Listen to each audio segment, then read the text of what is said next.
Buenos días, profesor y compañeros. Nosotros somos el grupo 3. El tema es los tratados de derechos humanos. El grupo está compuesto por Lelia Pari, Annie Mamani, Kevin Champilla, Francesco Aquino y mi persona, Fiorella Montúfar.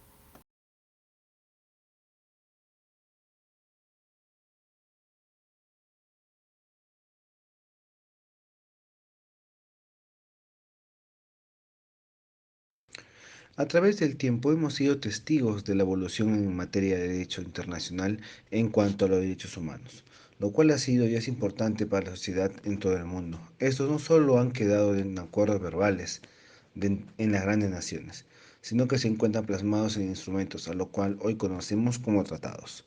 Los tratados de derechos humanos han tomado una gran relevancia después de la Segunda Guerra Mundial. Los estados y las diversas organizaciones han tomado la iniciativa de promover organismos internacionales que velen por los tratados de derechos humanos, que sean respetados y asimismo incorporados en su legislación interna, toda vez que estos son parte de la normativa internacional, pero que los tratados de derechos humanos se reflejan en tanto sus principios y características, los mismos que han sido incorporados en nuestra normativa legal, en nuestra Carta Magna, como derechos fundamentales de las personas, que a lo largo de los años han sido interpretados de la mejor forma en beneficio de la persona humana, teniendo una argumentación amplia pero significativa, no solo de un tratado, sino en los diversos tratados de derechos humanos que ha ratificado nuestro país, los mismos que son importantes en nuestro ámbito jurídico. Es por ello que en el presente trabajo explicaremos y detallaremos la importancia de los tratados de derechos humanos. Capítulo número 1. Definición, características y principios de los tratados de derechos humanos. Los derechos humanos son realmente fundamentales e importantes para la sociedad mundial. Se encuentran en nuestra normativa interna como internacional. No solo fueron palabras, sino que se encuentran redactados en instrumentos, a los cuales denominamos tratados. ¿Pero qué es un tratado? Un tratado, según el doctor López Cavia, es un acuerdo entre dos o más países en el cual se van a asumir una serie de obligaciones. Los tratados que se encuentran firmados entre estados se van a regir bajo el marco del derecho internacional. Dependiendo de quiénes suscriban el tratado, se van a aplicar distintas normas internacionales, como la Convención de Viena sobre el derecho de los tratados. Esta convención fue suscrita en el año 1969 y entra en vigencia en 1980, en el cual va a tener la finalidad de establecer el derecho internacional consuetudinario de los tratados.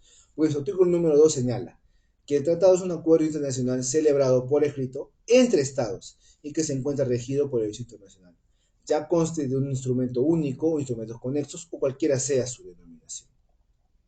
Al principio de los años del siglo XX, la protección de los derechos humanos pasó a ser uno de los centros de interés de la comunidad internacional, pues se estableció al terminar así la Primera Guerra Mundial, por lo que se trató de crear un marco jurídico y los correspondientes mecanismos de vigilancia de ámbito internacional para proteger a las minorías. Después de lo suscitado durante la Segunda Guerra Mundial, esto fue motivo suficiente para la comunidad internacional quisiera asegurarse de que estas atrocidades no se vuelvan a repetir y que dieron un impulso al movimiento moderno para establecer un sistema internacional vinculante de protección a los derechos humanos. ¿Pero qué son los tratados de derechos humanos? El doctor Vargas Valderrama nos señala que los tratados de derechos humanos son el cuerpo jurídico convencional que va dirigido a la protección internacional de los derechos humanos, los cuales se han ido perfeccionando paulatinamente, siendo considerados como el marco general a través del cual los estados manifiestan su intención de impulsar un proceso progresivo representando una serie de garantías mínimas y que tienen un carácter complementario respecto al sistema de protección interna. Estos van a tener características. En sí, características generales de los tratados, tenemos que estos deben quedar recogidos por escrito. Aunque un acuerdo verbal entre estados o organizaciones también se considera válido. Los derechos y obligaciones de los tratados estarán especificados en cláusulas. Los tratados tienen una validez y aplicación desde que entran en vigor hasta que se considera finalizado. Recibe diferentes nombres, como convenios, protocolos, pactos, cartas, estatutos o acuerdos. Estos van a ser fuente de derecho. En cambio, las características de los tratados de derechos humanos tenemos que, a diferencia de los tratados internacionales tradicionales, en los tratados va a existir un equilibrio entre las partes que van a limitar los efectos del tratado. Los estados van a asumir un compromiso para establecer un orden público común. Los destinatarios no van a ser los estados, sino los seres humanos. Las reglas que rigen la responsabilidad en materia de reservas no son plenamente aplicables al ámbito de derechos humanos, pero tenemos como detalle que el sistema americano va a admitir reservas que no vayan en contra del objeto y fin del tratado. Su objeto y fin es la protección de los derechos fundamentales, independientemente de la nacionalidad. También tenemos principios.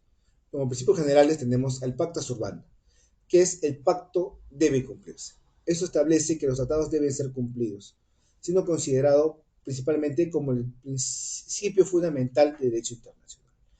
Tenemos también el Res Inter Alios Acta. Este principio va a establecer que los tratados solo se crean obligaciones entre las partes. Tenemos el principio de bona fide. El principio establece que todo tratado en vigor obliga a sus partes a que se deben ser cumplidos de buena fe. Tenemos el principio ex consensu habenik vinculum. Este principio va a significar que el consentimiento deviene de una obligación. Asimismo señala que los estados deben manifestar libremente consentimiento para obligarse por un tratado. Y tenemos al jus cogens. Este principio señala que todo tratado sería nulo cuando fuera contrario a una norma imperativa de derecho internacional. Pero también tiene principios los tratados humanos, pues sí, que no es lícito que el derecho interno del Estado vinculado por un tratado internacional de salvaguarda de los derechos humanos ofrezca medios de protección inferiores a los regulados por el tratado, siendo lícito que se asegure una protección más amplia. Y también tenemos que ninguna disposición de un tratado puede menoscabar la protección amplia que ofrezca otra norma, sea de derecho interno o internacional. Buenas noches con todos. Tengo el agrado el día de hoy hablarles sobre el capítulo número 2, el cual es analizar los tratados de los derechos humanos en nuestro ordenamiento jurídico. Bien, mi nombre es Leila Jennifer Pari Álvarez y como les dije hace un momento, hablaremos sobre este capítulo. En la siguiente filmina, la cual nos dice que es el ámbito del derecho internacional de los derechos humanos, que importa tener en cuenta una regla que está orientada a privilegiar, preferir, seleccionar, favorecer, tutelar y por lo tanto adoptar la aplicación de la norma que mejor proteja los derechos fundamentales del ser humano. Esto está dicho por la Revista Interamericana de los Derechos Humanos del año 2004. Bien, para ello, para ponernos un poco más en contexto, tenemos que esta importancia que tienen estos tratados en nuestro ordenamiento es sin duda pues, de gran relevancia, de gran importancia, ya que tienen como punto de partida un principio de carácter internacional, el cual vendría a ser pues ese principio que es el principio pro homine. Este principio habla que es a favor del ser humano o a favor de la persona. Lo que hace dicho principio pues es maximizar la protección de los derechos humanos y evitar cualquier forma de discriminación o violación. Al aplicar pues este principio se busca evitar la interpretación restrictiva o limitativa que sea injustificada a los derechos humanos de las personas.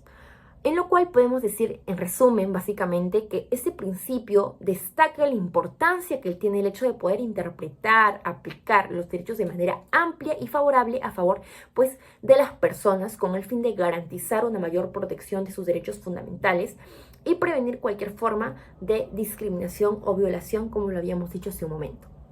Pasando a la siguiente filmina, tenemos como premisa que el derecho internacional de los derechos humanos en el ordenamiento interno. Para ello también hemos citado, en este caso tenemos que según Pedro Niken, pues en la práctica del régimen internacional de protección de los derechos humanos se encuentra en su justificación en la demostrada insuficiencia de las garantías que ofrece la jurisdicción interna para asegurar el libre y pleno ejercicio de los derechos humanos. Para ello tenemos que como finalidad pues busca garantizar que los derechos y libertades reconocidos en los tratados sean respetados, protegidos y promovidos por los gobiernos. Además tenemos pues que los estados tienen como responsabilidad el hecho de adoptar leyes y políticas internas que cumplan con las normas internacionales de derechos humanos y deben asegurarse de que las personas bajo su jurisdicción puedan ejercer esos derechos sin ningún tipo de discriminación o que violen dichos derechos humanos, ya que están reconocidos a nivel internacional como también a nivel nacional, incluso en nuestra Constitución Política del Perú. Bien, ahora bien, tenemos en la siguiente diapositiva un cuadro, el cual es de Minhus, el cual pues como lo dije hace un momento es que este sistema internacional de protección de los derechos humanos se divide en dos puntos, los cuales tenemos la protección interna por un lado y la protección nacional.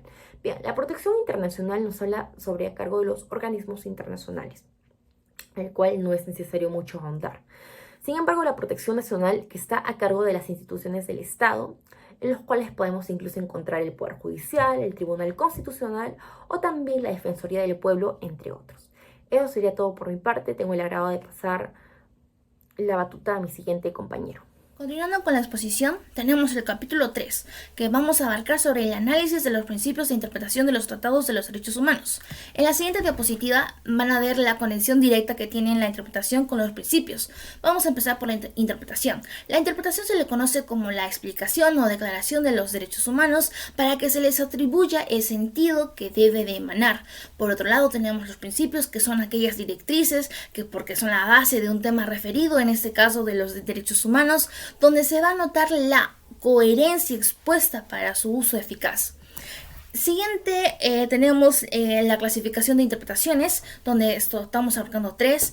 Ahí tienen la interpretación evolutiva, que se refiere a aquella trascendencia o trayectoria activa y significativa que va a hacer frente al tiempo y a la actualidad.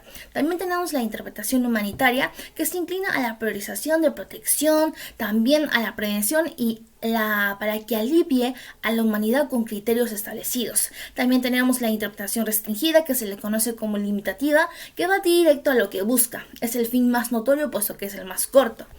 Por otro lado, tenemos los principios que son 7. Tenemos el principio pro homine, que permite una interpretación amplia y no restrictiva para que así proteja mejor a la persona humana. Ahora bien, tenemos el pro libertate, que se le conoce cuando la interpretación de una norma sea dudosa, ¿no? En donde se va a resolver a favor de la libertad, no en su contra. Tenemos el principio de expansión, que se centra en que nunca va a ser restringida, sino va a ser de forma extensiva. También tenemos el principio de interacción, aquí en donde es el encuentro de las normas nacionales e internacionales, donde la autoridad a cargo debe de acoger la norma que más favorezca a la persona. También tenemos el principio de promoción, que más que todo involucra a la interpretación de los jueces para que dejen lo tradicional y pues se centren en lo evidente. También tenemos el principio de universalidad, que es perteneciente y accesible a toda persona, donde se entiende que son atributos inherentes. Por último, tenemos los principios de indivisibilidad, que priman lo integral de los derechos humanos. Ahora bien, le voy a dar el pase a mi siguiente compañera. Gracias.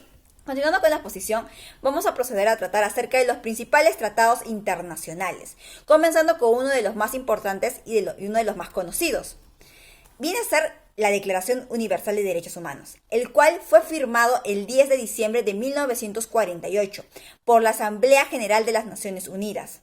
Dicha declaración fue elaborada en sí por todos los representantes de todas las regiones del mundo, ya que en sí esta declaración tiene como finalidad proteger a la persona y garantizarle derechos de carácter inalienables para evitar cualquier tipo de abuso a su dignidad y sobre todo a su libertad.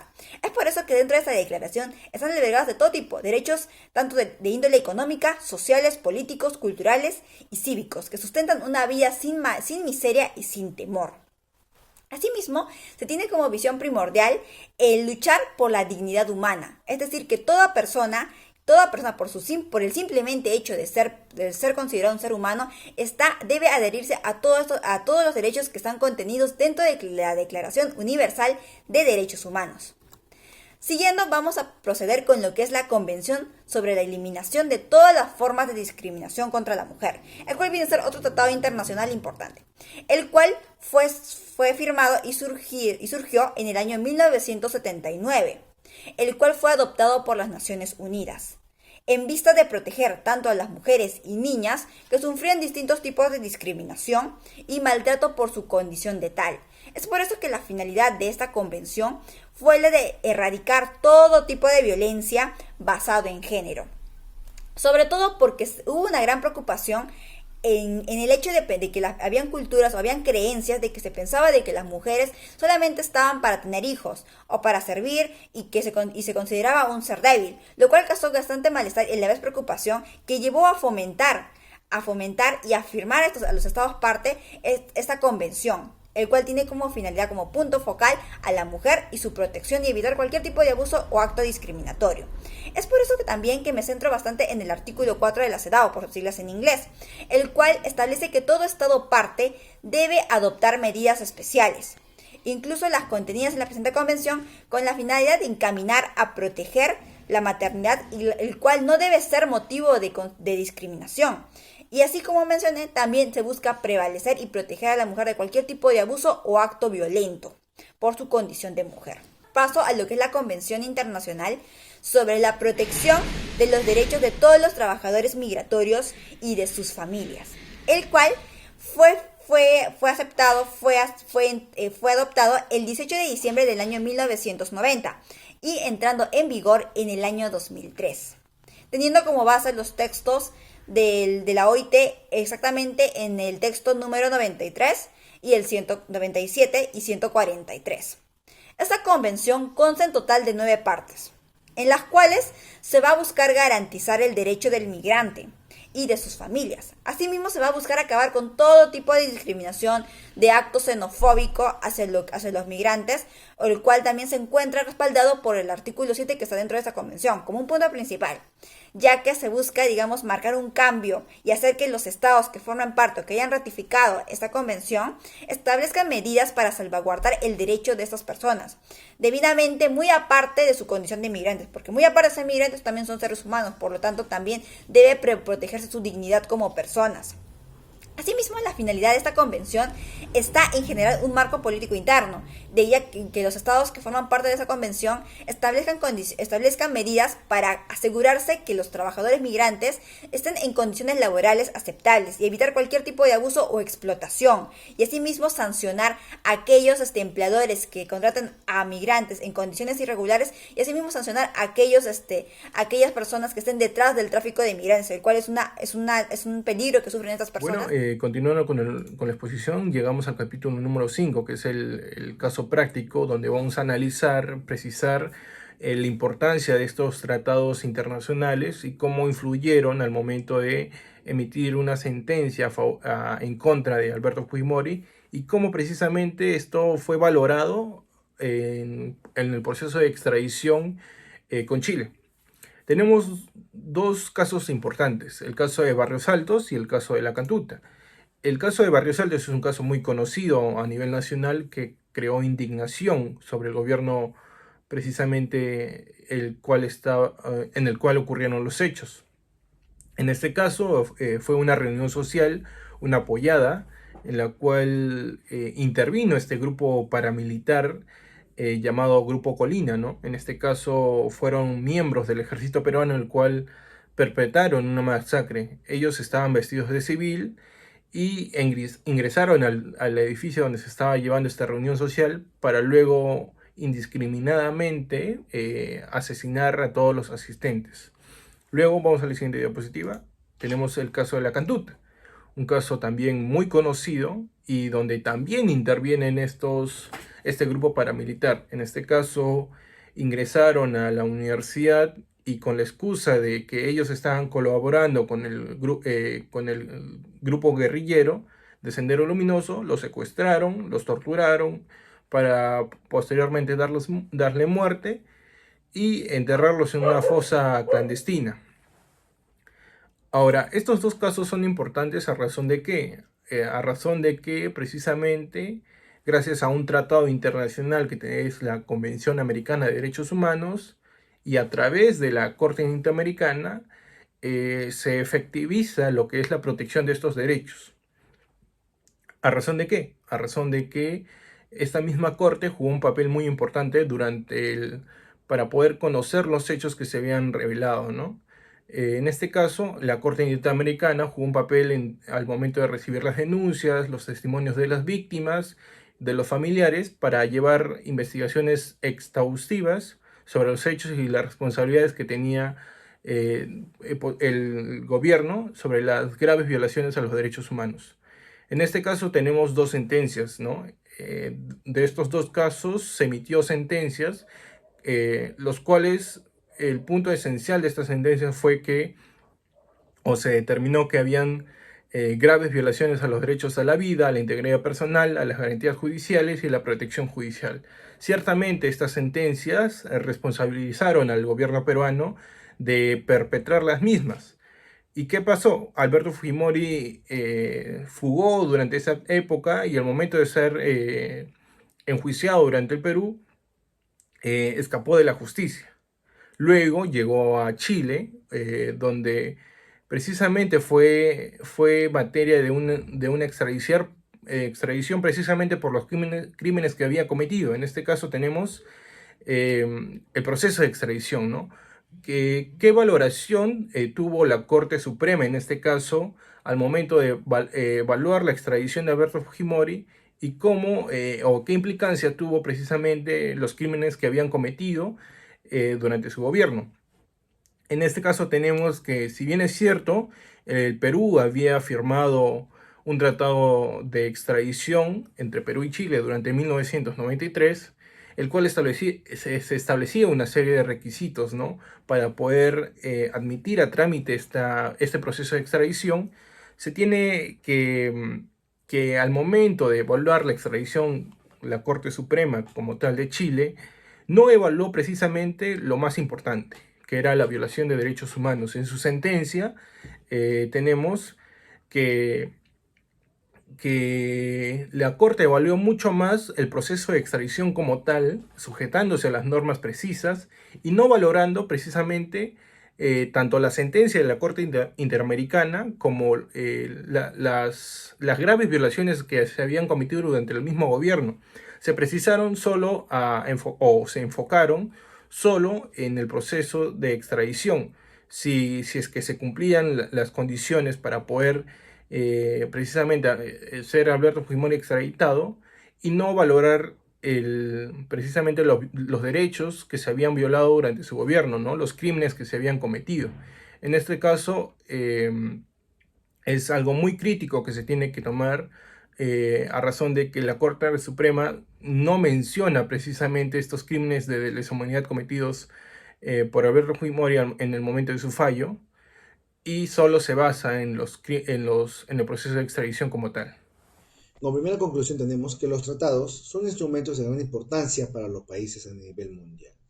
Son parte de la seguridad jurídica en cuanto se plantea establecer las relaciones entre países, los mismos que se van a encontrar regulados por principios y características propias de estos. Es por ello que cuando se relaciona la materia de derechos humanos, van a guardar una mayor importancia en razón de que son necesarias para la sociedad. Nuestro país ha ratificado diversos tratados de derechos humanos, los mismos que se ven reflejados en nuestra legislación. Asimismo, estos tienen sus principios y características, lo cual lo vuelven muy particulares y esenciales para nuestra sociedad. Bien, pasando al tema y las conclusiones, tenemos pues que los derechos humanos son de vital importancia en el Perú, ya que desempeñan un papel fundamental en la protección y promoción de la dignidad humana, la igualdad y la justicia, siendo algunas razones destacadas sobre la importancia de los derechos humanos en el Perú. Pues aquí tenemos lo que vendría a ser la garantía de las libertades fundamentales, la promoción de justicia, como también la protección de los grupos vulnerables, donde están niños, mujeres, pueblos indígenas, desarrollo sostenible, entre otros. Es por ello que para finalizar podemos decir que los derechos humanos son de gran relevancia, no solo jurídica, sino social en el Perú, ya que promueven la protección de la dignidad humana, las libertades fundamentales, justicia, inclusión y desarrollo equitativo para todos, por lo que su promoción de estos derechos a nivel interno, que vendría a ser a nivel nacional en el Perú, pues son claves para que se constituya una sociedad más justa, democrática y respetuosa de estos derechos de todas las personas en el país. Gracias. Como tercera conclusión tenemos que la adecuada interpretación de los derechos humanos es relevante para toda persona para validar su integridad, dignidad y que sepan sobre la protección que recae en ellos. Se ha visto la clasificación de las interpretaciones donde los jueces o autoridades deberán de usar la más viable, ¿no?, sea restringida, evolutiva o humanitaria, donde se regirá de aquellas directrices fundamentales teniendo al principio pro homine, pro libertate, expansión, integración, promoción, universalidad e indivisibilidad. Todas ellas tienen una relación directa e integradora para que se use la más favorable ante cualquier situación. Ahora, como conclusión, la visión y misión de los distintos tratados internacionales en relación a los derechos humanos tiene como finalidad fundamental encargarse de que los estados cumplan con establecer políticas internas orientadas a la preservación de estos derechos humanos, teniendo como base lo que es la dignidad de cada ser humano por su sola existencia, por su sola condición de ser considerado un ser humano. Asimismo, esta perspectiva yo personalmente considero que cada uno de esos tratados que han sido mencionados guardan una relación bastante pegada, puesto que ambos nos habla de un tipo de condición de personas, tanto ya sea como en el caso de las personas en general, las mujeres y los migrantes, son todos seres humanos, por lo tanto están adheridos a los distintos derechos que están establecidos dentro de la Declaración Universal de Derechos Humanos. Por lo tanto, se debe garantizar lo que es la protección a su dignidad y asimismo que adquieran estos derechos que son de carácter inalienable.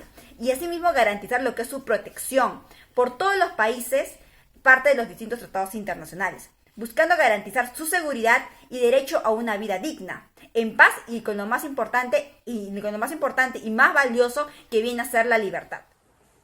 Bueno, a manera de concluir, debemos entender que las sentencias de la Corte Interamericana brindaron un respaldo internacional importante, ¿no? Fortaleciendo el argumento de Perú para que Alberto Fujimori sea devuelto al país para poder enfrentar la justicia. Es importante destacar que la intervención de la misma Corte, como los tratados y las convenciones que había firmado el Perú, van a proporcionar estándares y principios que los estados deben aplicar al momento de juzgar los crímenes de lesa humanidad, ¿no? Para garantizar lo que es la justicia y la rendición de cuentas por los crímenes que hayan cometido, adaptando y reinterpretando las leyes nacionales para asegurar que estos perpetradores sean investigados y juzgados. Asimismo, analizar que la decisión de la Corte Suprema al momento de interpretar los tratados que habían existido durante ese momento solo se basaron en las leyes de ese momento y no aplicaron lo que es una crítica válida sobre la consideración de los principios y las normas de derecho internacional que violaban precisamente los derechos humanos, ¿no? Muchas gracias.